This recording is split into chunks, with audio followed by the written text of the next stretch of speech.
తిరుమల లడ్డూ కల్తీపై రాజకీయ ప్రకంపనలు, అధికార విపక్షాల మధ్య పేలుతున్న డైలాగ్స్. శ్రీవారి దర్శనానికి ముందు డిక్లరేషన్ ఇస్తారా?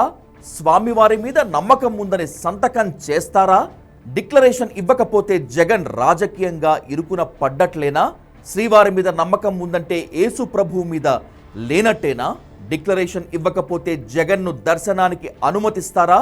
తిరుమలలో డిక్లరేషన్ నిబంధనను తొలగించిందెవరు?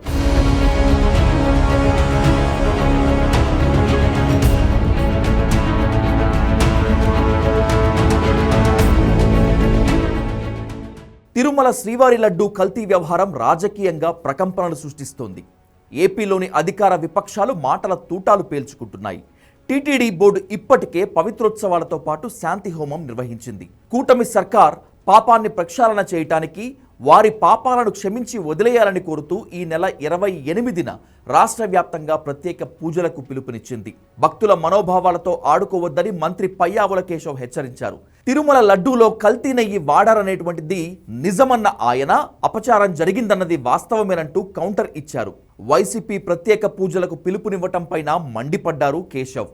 జగన్మోహన్ రెడ్డి గారు ఆయన మారలేదు, ఆయన ఆలోచనలు మారలేదు. జగన్మోహన్ రెడ్డి గారికి ఇదొక పొలిటికల్ ఈవెంట్, ఈ రాష్ట్ర ప్రజానీకానికి ఇదొక సెంటిమెంట్. దీన్ని కూడా రాజకీయ కోణంలోనే పల్లెపల్లెలోనూ ఒక ఈవెంట్ గా మార్చినటువంటి నీ ఆలోచన అనేటువంటిది నిజంగా బాధాకరం జగన్మోహన్ రెడ్డి గారు. ఇంతలోనే మాజీ సీఎం వైసీపీ అధినేత వైఎస్ జగన్ సంచలన నిర్ణయం తీసుకున్నారు. ఈ నెల 27వ తేదీ రాత్రి తిరుమల శ్రీవారిని దర్శించుకోవటానికి సిద్ధమయ్యారు. 28వ తారీఖున తిరుపతిలో జరిగినటువంటి అపచారానికి ప్రాయశ్చిత్తం చేసుకోవాలని ఏదో పిలుపునిచ్చినట్టు ఆయన కూడా తిరుపతి వెళ్లే ప్రయత్నం చేస్తున్నట్టుగా వింటున్నాం. మీరు ఆ దేవుడిని నమ్మకపోవచ్చు, మీకు ఆ దేవుడి మీద నమ్మకం లేకపోవచ్చు, కానీ ఆ దేవుడిని నమ్మేటువంటి కోట్లాది మంది మేము ఉన్నాం ఇక్కడ.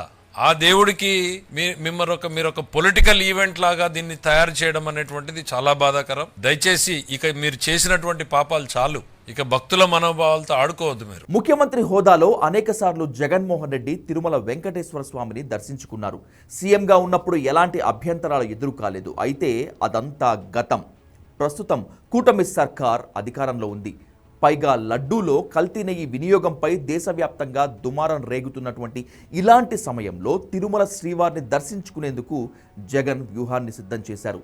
తిరుమల వెంకన్నను దర్శించుకోవడానికి వెళ్తున్న జగన్ డిక్లరేషన్ ఇస్తారా లేదా అన్నది ఉత్కంఠ రేపుతోంది. జగన్మోహన్ రెడ్డి క్రిస్టియన్ మతాన్ని అనుసరిస్తున్నారు. ప్రతి ఏడాది కడప చర్చిలో క్రిస్మస్ సందర్భంగా ప్రత్యేక ప్రార్థనల్లో పాల్గొంటారు.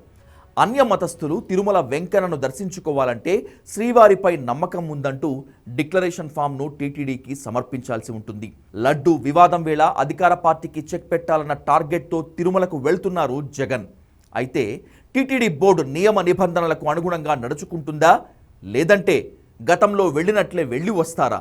ముఖ్యమంత్రిగా ఉన్న సమయంలో దర్శించుకున్నట్లు ఇప్పుడు వెళ్తానంటే టీటీడీ బోర్డు అంగీకరిస్తుందా? డిక్లరేషన్ ఫామ్పై సంతకం చేస్తే ఓకే, అయితే ఆ ఫామ్లో ఏ మతాన్ని ఫాలో అవుతున్నట్లో రాస్తారు. అప్పుడు క్రిస్టియన్ అని జగన్ రాస్తారా, లేదంటే ఆ కాలంను ఖాళీగా వదిలేస్తారా అనేది ఇప్పుడు ఆసక్తిగా మారింది. వెంకటేశ్వర స్వామిపై నమ్మకం ఉందని చెప్తే ఇప్పటిదాకా ఫాలో అవుతున్న క్రిస్టియానిటీ మీద నమ్మకం లేనట్టా అనే ప్రశ్నలు రాకమానవు.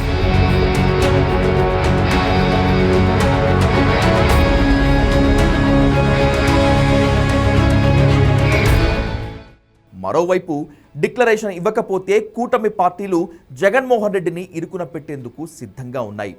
హిందువుల ఆరాధ్య దైవం వెంకటేశ్వర స్వామి మీద నమ్మకం లేదని ప్రజల్లోకి తీసుకెళ్లేందుకు ఆస్కారం ఇచ్చినట్లు అవుతుంది.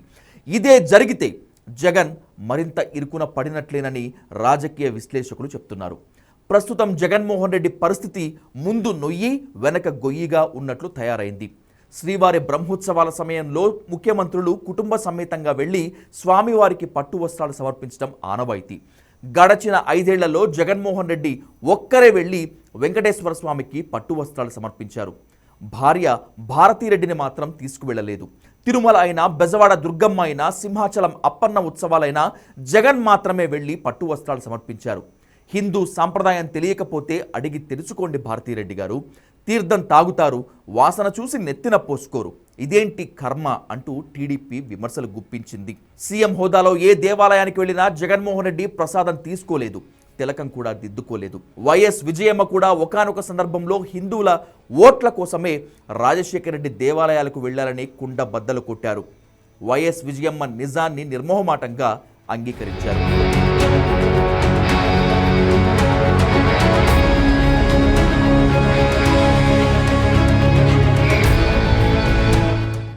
తిరుమల ప్రసాదం లడ్డూ విషయంలో విమర్శలు ఎదుర్కొన్న జగన్ శ్రీవారి దర్శనం ద్వారా ఆ మచ్చను తొలగించుకునేందుకు ప్రయత్నిస్తున్నారు.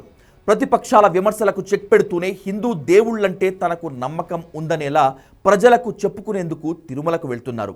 జగన్మోహన్ రెడ్డి తిరుమల శ్రీవారిని దర్శించుకోవాలంటే డిక్లరేషన్ ఇవ్వాల్సిందేనని బీజేపీ రాష్ట్ర అధ్యక్షురాలు దగ్గుపాటి పురంధరేశ్వరి డిమాండ్ చేశారు. జగన్ అన్యమతస్థుడని జీవో ఎంఎస్ నెంబర్ 311 రెవెన్యూ దేవాదాయ శాఖ రూల్ నెంబర్ 16 ప్రకారం డిక్లరేషన్ ఇవ్వాలని క్లియర్ కట్గా స్పష్టం చేశారు. తిరుమల తిరుపతి దేవస్థానం నిబంధనలను అతిక్రమిస్తే సహించే ప్రసక్తే లేదని పురంధరేశ్వరి హెచ్చరించారు. జగన్ అన్యమతస్థుడు కాబట్టి తిరుమల దర్శనానికి వెళ్లే ముందు తనకు వెంకటేశ్వర స్వామిపై నమ్మకం ఉందనేటువంటి డిక్లరేషన్ ఇచ్చి వెళ్లాలని డిమాండ్ చేశారు పయ్యావుల కేశవ్. ఇది చట్టం, దేవుడు అంటే భక్తి లేదు, కనీసం చట్టానికి గౌరవమైనా ఇవ్వాలని సూచించారు.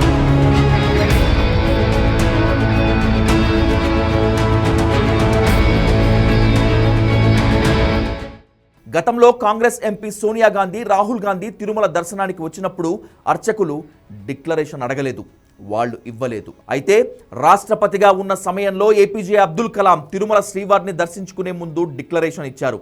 ముఖ్యమంత్రి హోదాలో 5 సార్లు తిరుమలకు వచ్చారు, శ్రీవారికి పట్టు వస్త్రాలు సమర్పించారు. ఏ ఒక్కసారి కూడా డిక్లరేషన్ ఇవ్వలేదు జగన్.